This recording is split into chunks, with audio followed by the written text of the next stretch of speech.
Students, this is a continuation video of the chapter The Story of Village Palampur. So, in the previous video, we read about four factors of production and a short introduction of the village Palampur.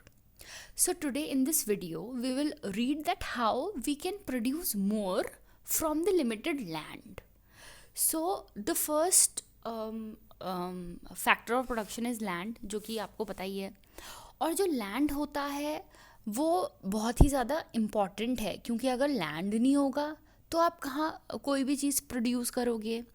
और हमको ये भी पता है कि जो land है वो क्या है, वो लिमिटेड है. ठीक है, हम पे बहुत ज़्यादा लैंड नहीं है, हम लैंड को मल्टीप्लाई नहीं कर सकते. ठीक है, वो एक सीमित ही है. Okay, it is limited. और हमको ये भी पता है कि जो पालमपुर है उसमें जो सबसे ज़्यादा मेन एक्टिविटी है वो क्या है, फार्मिंग है. तो अब इसमें बात ये आती है कि हम करें तो क्या करें. हम ऐसा तो नहीं कर सकते कि हम जैसे एक पूरा फील्ड है, उस पर हमने अभी कोई बीज बोया, उसके ऊपर भी हमने कोई बीज बो दिया. ठीक है, it is not practically possible.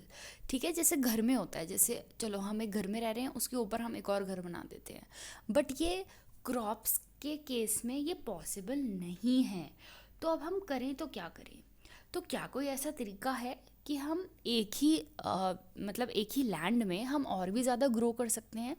So the answer is yes. So here it is return that ये जो विलेज है पालमपुर, उसमें कोई भी जो लैंड है वो आइडल नहीं है. मतलब हर ज़मीन पे खेती हो रखी है. ठीक है, कोई भी ऐसा खाली नहीं छूटा है.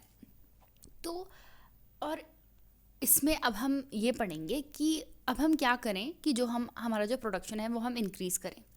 तो इसमें बता रखा है कि दो तरह के क्रॉप्स होते हैं, जो कि you might have read it in your previous classes. So the first one is kharif crop and the second one is rabi crop. ठीक है, जो खारिफ क्रॉप होती है वो रेनी सीजन में हम उसको बोते हैं. और वो कब शुरू होती है, जून में. जैसे कि अगर मैं इंडिया की बात करूं तो इंडिया में जून में बारिश होती है. तो उस वक्त जो खारिफ क्रॉप्स होती है उसको हम बोते हैं. और उसको हम हार्वेस्ट कब करते हैं, जब अक्टूबर का जो महीना होता है, ठीक है, उसमें.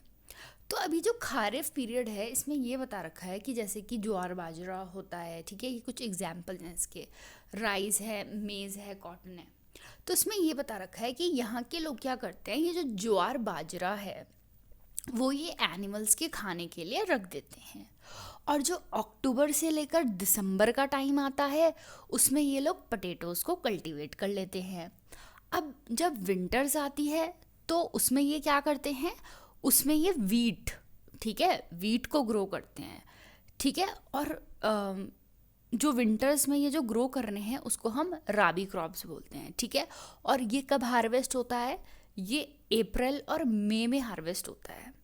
और पूरा जो थोड़ा ये जो पार्ट हमारा लैंड का बचा है उसमें इन्होंने क्या करा, उसमें इन्होंने शुगर केन लगा दिया. तो हम ये देख सकते हैं कि जो हमारा पूरा लैंड है वो बहुत ही अच्छे से इन्होंने मैनेज कर रखा है कि कब हमें क्या करना है.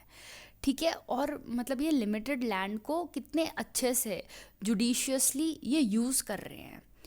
ठीक है, और इसमें ये भी बता रखा है कि ये जो शुगर केन होता है उसका जो रॉ फॉर्म होता है उससे ये क्या करते हैं, उससे ये जैगरी बनाते हैं, गुड़ बनाते हैं. और फिर ये किसको बेच देते हैं, जो कि शॉपकीपर्स होते हैं, कहाँ के, शाहपुर के.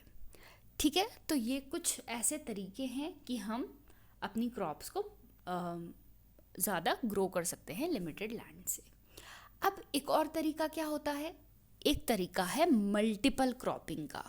अब मल्टीपल क्रॉपिंग क्या होती है, मल्टीपल क्रॉपिंग का मतलब क्या होता है कि मतलब to grow more than one crop on a piece of land.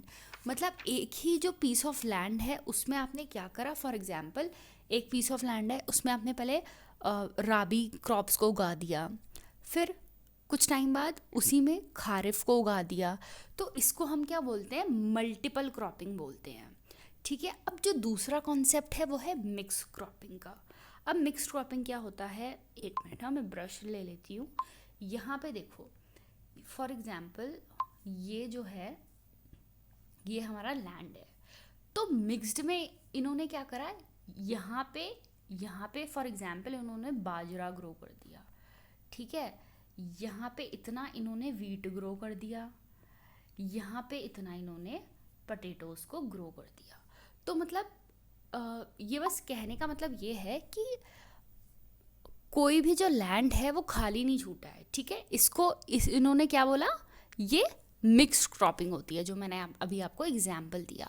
To grow more than one crop on a piece of land during the same time, एक ही टाइम पीरियड में आप क्या कर रहे हो, मतलब आपने पार्टीशन कर दिया कि इतना मैं वीट उगाऊंगी और इतना मैं लैंड उगाऊंगी, ठीक है। और जो नॉट लास्ट एक और जो मेथड है इसका, वो है इरिगेशन मेथड, ठीक है। अब यहाँ पे दे रखा है इरिगेशन। अब जो इरिगेशन होता है उससे हम क्या कर सकते हैं, उससे भी जो हम अपना फार्म है उसको हम बढ़ा सकते हैं, ठीक है। अब वो उसकी ज़रूरत हमें कब पड़ती है, खारिफ में पड़ेगी या राबी में पड़ेगी? ऑब्वियसली राबी में पड़ेगी। क्यों? क्योंकि जो खारिफ होता है वो तो ऑलरेडी मानसून में ग्रो हो रहे हैं, तो उसको ऑलरेडी पानी तो मिल ही रहा है। अब जो राबी होता है उसमें इरिगेशन की हमको ज़रूरत होती है। ये जो क्रॉप्स होती है उनको पानी तो लगेगा ही ना, तो इसलिए जो इरिगेशन ये जो फैसिलिटी होती है उसको ये लोग प्रोवाइड कराते हैं, ठीक है। और इसमें दूसरी बात इन्होंने ये बोली गई है कि जब ये जो इरिगेशन होता है, ठीक है, उसको हम अगर इलेक्ट्रीफाई करते हैं, मतलब उसको अगर हम इलेक्ट्रिसिटी से जोड़ते हैं, तो क्या होता है, पहले क्या हो रहा था, कैनल से नॉर्मली पानी जा रहा था, ठीक है। लेकिन अब हमने क्या करा, जब हमने इसको इलेक्ट्रिसिटी से कनेक्ट करा तो क्या होता है, बहुत दूर से हमने एक तरह से मोटर लगा दी और वो नीचे का पूरा पानी खींच के क्रॉप्स में, फील्ड में दे रहे हैं। तो ठीक है, इस तरह से हम क्या देखेंगे कि जब हमने अपनी इरिगेशन फैसिलिटी को इलेक्ट्रीफाइड करा, मतलब इलेक्ट्रिसिटी से जोड़ दिया, तो जो हमारा फार्म प्रोडक्शन है वो जो पहले बढ़ रहा था तो वो अब और तेज़ी से बढ़ रहा है, ठीक है, वो और ज़्यादा स्पीड अप हो रहा है।